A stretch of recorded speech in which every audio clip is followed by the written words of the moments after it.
Bimbang tentang gout? Cubalah Eural, pengalkali air kencing yang berkesan. Eural, kurangkan paras asid urik anda sekarang. Assalamualaikum, anda sedang menonton Sekilas Fakta 2 Mac 2022 bersama dengan saya Nusha Mama Amin.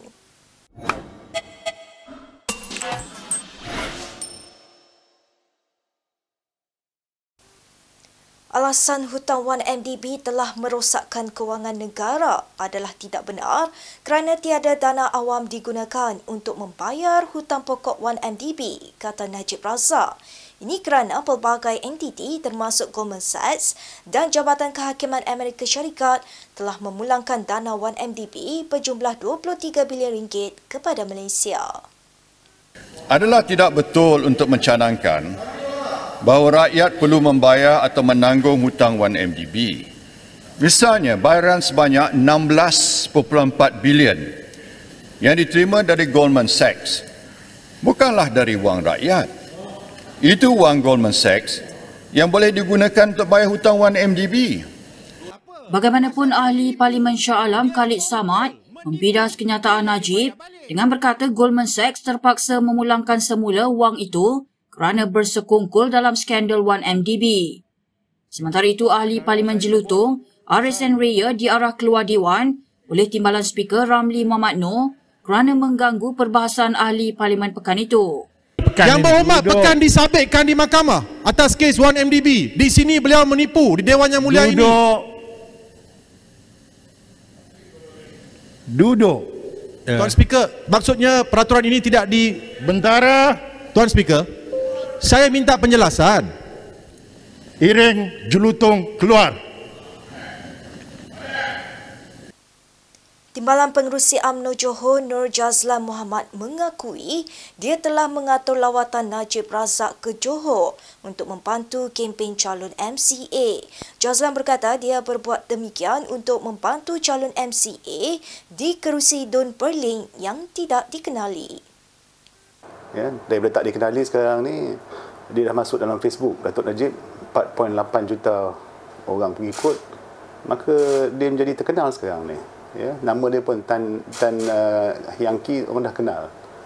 Ya, jadi itu untuk saya Datuk Seri Najib menjadi satu force jugalah dalam PRN ni, di mana rakyat sebenarnya merindu zaman kegemilangan ekonomi dan juga kestabilan politik di bawah Datuk Seri Najib Tun Razak.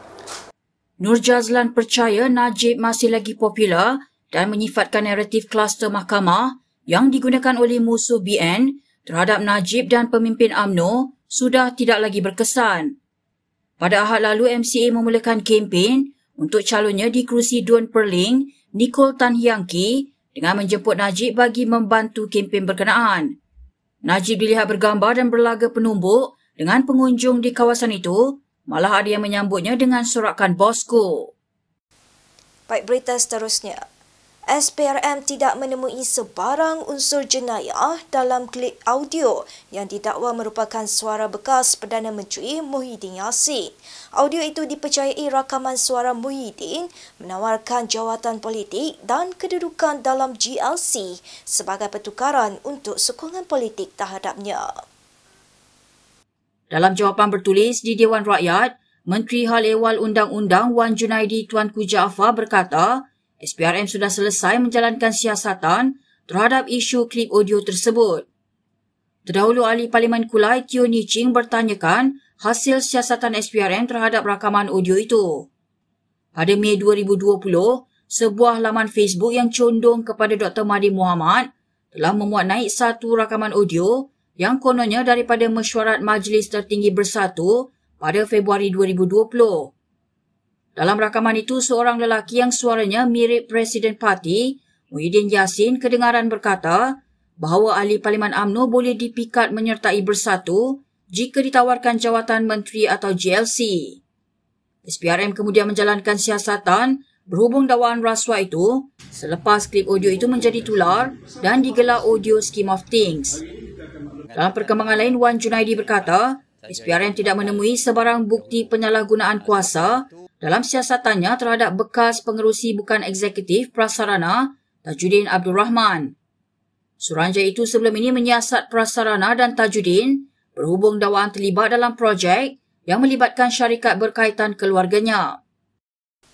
Baik, sementara itu, Ketua Pembangkang Anwar Ibrahim hari ini mencabar kerajaan membuka semula fail kes yang didakwa merupakan pendakwaan terpilih ketika pentadbiran PH. Anwar menegaskan andainya benar perkara itu berlaku, tiada halangan untuk Peguam Negara untuk membuka semula fail kes berkenaan. Tidak ada halangan sama sekali untuk Peguam Negara membuka fail-fail tersebut.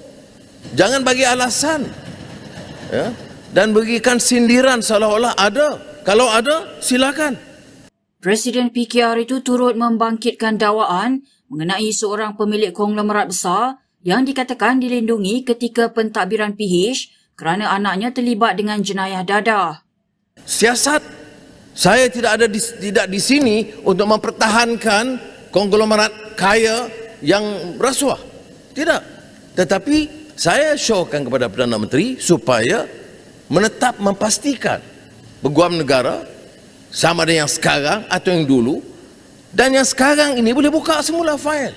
Dia tidak ada time bar untuk kes-kes jenayah. Semalam Perdana Menteri Ismail Sabri Yaakob di Dewan Rakyat menegaskan walaupun kerajaan tidak mengamalkan pendakwaan terpilih, namun dia tidak boleh mengatakan perkara sama mengenai pentadbiran sebelum ini. Kita ke perkembangan di Johor. Ceramah umum pertama PH di Dun Kota Iskandar malam tadi dikenakan kompaun sebanyak RM3,000 oleh Pejabat Kesihatan Daerah Johor Bahru. Ceramah itu bagi membantu kempen calon Dun Kota Iskandar Zulkifli Ahmad yang turut dihadiri Presiden Amanah Muhammad Sabu. Muhammad menamatkan ceramah yang diadakan di Taman Mutiara Rini, Johor Bahru itu pada pukul 10 malam mengikut SOP yang ditetapkan Suruhanjaya Pilihan Raya. Ceramah tersebut turut menampilkan calon PH bagi kerusi Dun Perling, Yu Chin Tong dan calon muda di Puteri Wangsa, Amira Aisyah Abdul Aziz. Bagaimanapun kaki tangan kesihatan yang memantau ceramah selama 2 jam itu mendekati penganjur selepas sidang media ringkas yang diadakan oleh Muhammad dan calon-calon berkenaan. Pegawai berkenaan memaklumkan kepada Zulkifli bahawa 3 kompaun sebanyak RM1,000 setiap satu dikeluarkan kerana melanggar SOP pencegahan COVID-19 semasa ceramah diadakan. Malaysia kini difahamkan bahawa kompaun itu dikeluarkan antaranya atas kesalahan kegagalan penceramah, memakai pelitup muka semasa berucap serta kerusi yang ditempatkan di kemah tidak mematuhi jarak ditetapkan. Zulkifli memberitahu pegawai kesihatan berkenaan bahawa ia adalah ceramah umum pertama PH di Kota Iskandar dan mereka akan membuat penambahbaikan pada masa akan datang. Seorang penjajah yang secara terbuka memarahi calon DAP di Johor Jaya, Liao Chai Tung, kerana tidak tahu membuat kerja, telah menghubunginya untuk berdamai. Penjajah itu yang dikenali sebagai Abang Lim berkata, dia tidak bermaksud untuk memarahi Liao dan ketika itu tidak dapat mengawal emosinya. Liao menyiarkan video pertemuan mereka di Facebooknya semalam yang memaparkan mereka berbual mesra. Pada 27 Februari lalu, Lim memarahi Liao ketika wanita itu mendekati gerai buahnya dengan menyatakan penyandang adun Johor Jaya itu tidak menangani aduannya mengenai persimpangan jalan yang terdedah kepada kemalangan. Liao ketika itu sedang berkempen di Pasar Taman Johor Jaya bersama Setiausaha Agung DAP Lim Guan Eng. Video kejadian itu juga menjadi tular di media sosial.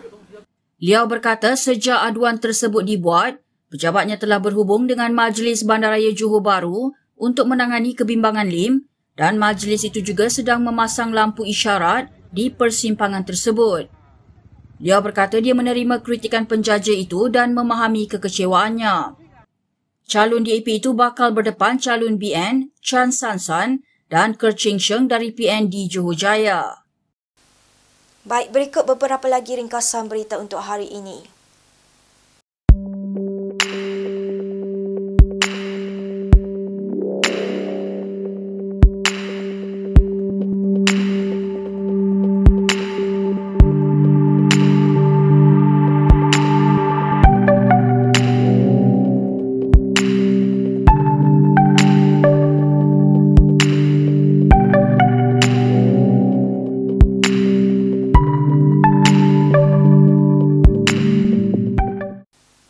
Sekian sahaja daripada saya, Nur Syaham Mama Amin. Untuk sekilas fakta, untuk lebih banyak berita, anda boleh melayari kinitv.com.